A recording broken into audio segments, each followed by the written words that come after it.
नमस्कार, स्वागत है आपका अपने चैनल नयन जी के वर्ल्ड में।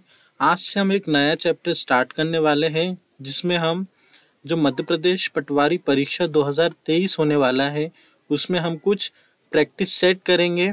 इसीलिए आप वीडियो में शुरू से लेकर अंत तक बने रहिए। सारे क्वेश्चन सेलेक्टेड हैं, सेलेक्टेड होने के साथ साथ जो सारे क्वेश्चन से पूछे गए हैं, इसीलिए आप शुरू से लेकर अंत तक बने रहिए।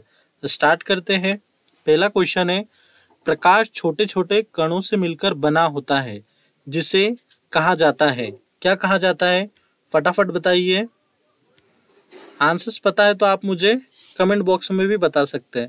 तो इसका सही आंसर हो जाएगा ऑप्शन डी, फोटोन।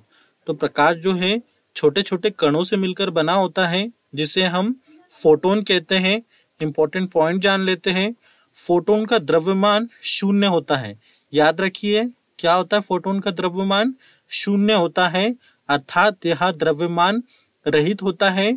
फोटोन पर किसी प्रकार का कोई आवेश नहीं होता, अतः यह अनावेशित होता है। इंपॉर्टेंट है, कभी कभी आपसे घुमा के पूछ लेगा।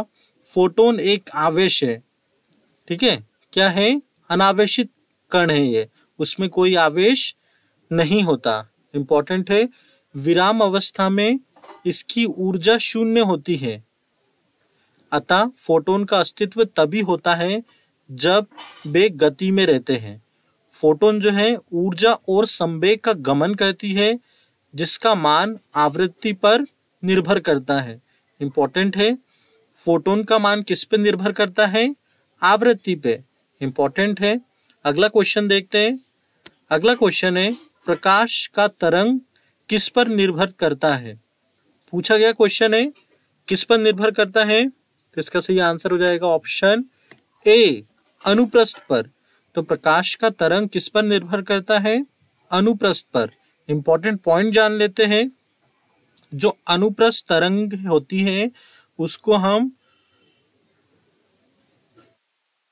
जो है उस तरंग को कहते हैं जिसमें दोलन तरंग संचरण की दिशा के लंबवत होती है।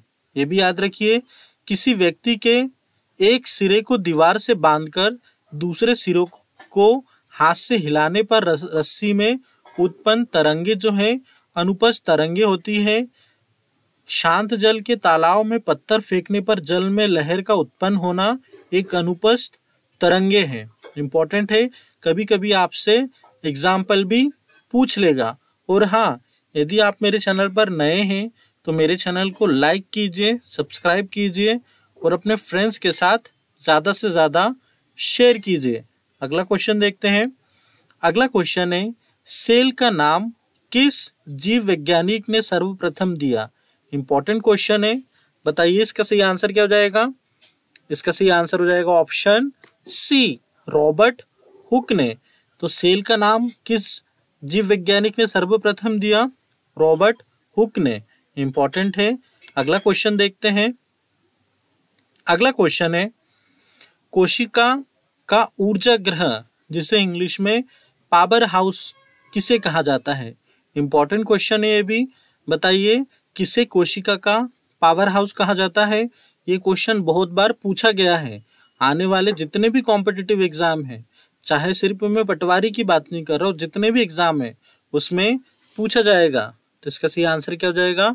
Option C, mitochondria. जो माइटोकॉन्ड्रिया है उसको कोशिका का पावर हाउस कहा गया है। इंपॉर्टेंट पॉइंट जान लेते हैं। माइटोकॉन्ड्रिया की खोज अल्टमैन ने 1886 में की थी। माइटोकॉन्ड्रिया परिभाषा जो है, माइटोकॉन्ड्रिया इसका इंग्लिश शब्द है, ज़्यादा तो इसको माइटोकॉन्ड्रिया ही बोला जाता है। इंपॉर्टेंट है, माइटोकॉन्ड्रिया किसी भी कोशिका के अंदर पाया जाता है जिसका मुख्य काम कोशिका के हर हिस्से में ऊर्जा पहुंचाना होता है। इसी कारण माइटोकॉन्ड्रिया को कोशिका का पावर हाउस कहा जाता है। इंपॉर्टेंट है। अगला क्वेश्चन देखते हैं। अगला क्वेश्चन है, पादप कोशिका का सबसे बाहरी आवरण क्या कहलाता है? इंपॉर्टेंट है, तो इसका सही आंसर क्या हो जाएगा? ऑप्शन बी, कोशिका भित्ति। तो कोशिका पादप कोशिका का सबसे बाहरी आवरण क्या कहलाता है? कोशिका भित्ति। नेक्स्ट क्वेश्चन देखते हैं। अगला क्वेश्चन है, पत्तियों को हरा रंग कौन प्रदान करता है? पूछा गया क्वेश्चन है, तो इसका सही आंसर हो जाएगा ऑप्शन बी, क्लोरोफास्ट। इंपॉर्टेंट पॉइंट जान लेते हैं।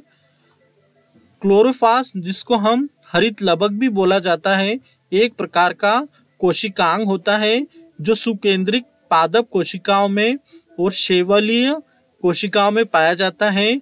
हरित लवक प्रकाश संश्लेषण द्वारा प्रकाशीय ऊर्जा को रासायनिक ऊर्जा में परिवर्तन करता है। इनका हरा रंग इनमें पर्णहरित क्लोरोफिल रसायन होने के कारण होता है, जो प्रकाश संश्लेषण में अत्यंत आवश्यक है। अगला क्वेश्चन देखते हैं। अगला क्वेश्चन है, कोशिका की आत्महत्या थैली किसे कहा जाता है? इंपॉर्टेंट क्वेश्चन है, तो इसका सही आंसर क्या हो जाएगा? ऑप्शन ए, लाइसोसोम को। तो कोशिका की आत्महत्या थैली किसे कहा जाता है? लाइसोसोम को। इंपॉर्टेंट पॉइंट जान लेते हैं। लाइसोसोम में पाचक एंजाइम होते हैं। जब कोशिका नष्ट होता है तो इन लाइसोसोम फट जाते हैं तथा एंजाइम अपनी ही कोशिका को खा लेते हैं, अतः इसे लाइसोसोम की आत्महत्या थैली कहते हैं। लाइसोसोम का जो मुख्य काम क्या है? पाचन करना होता है। इसका दूसरा काम क्या होता है? अंतःकोशिकी पाचन करना होता है। मृत कोशिकाओं का निष्कासन करना यानी अपशिष्ट पदार्थों का निष्कासन करना कहते हैं। कोशिका विभाजन में सहायता करना, यानी जब लाइसोसोम कोशिकाओं में भरते हैं तो उस समय कोशिका विभाजन शुरू होता है। इंपॉर्टेंट है। अगला क्वेश्चन देखते हैं। अगला क्वेश्चन है, चाणक्य का अन्य नाम क्या है? इंपॉर्टेंट क्वेश्चन है, बताइए इसका सही आंसर क्या हो जाएगा? तो इसका सही आंसर हो जाएगा ऑप्शन बी, विष्णुगुप्त। तो चाणक्य का अन्य नाम क्या है? विष्णुगुप्त। इंपॉर्टेंट पॉइंट जान लेते हैं। चाणक्य, ठीक है, चंद्रगुप्त मौर्य के महामंत्री थे। वे कौटिल्य या विष्णुगुप्त नाम से विख्यात थे। इंपॉर्टेंट है। अगला क्वेश्चन देखते हैं। अगला क्वेश्चन है, वह शासक कौन था जिसने राज सिंहासन पर बैठने के लिए अपने बड़े भाई सुसीम की हत्या की थी? काफी इंपॉर्टेंट है ये भी। बताइए इसका सही आंसर क्या हो जाएगा? Option A, Ashok. आगे बढ़ते हैं। इंपॉर्टेंट पॉइंट जान लेते हैं। जो सम्राट अशोक जो है भारत के सबसे शक्तिशाली एवं महान सम्राट थे। सम्राट अशोक को चक्रवर्ती सम्राट अशोक कहा जाता था, जिसका अर्थ होता है सम्राटों के सम्राट। यह अन्य स्थान भारत में केवल सम्राट अशोक को मिला। सम्राट अशोक को अपने विशिष्ट साम्राज्य से बेहतर कुशल प्रशासन एवं बौद्ध धर्म के प्रचार के लिए भी जाना जाता है। इसी प्रकार की वीडियो को प्राप्त करने के लिए आप मेरे चैनल पर बने रहिए। वीडियो में अंत तक बने रहने के लिए धन्यवाद।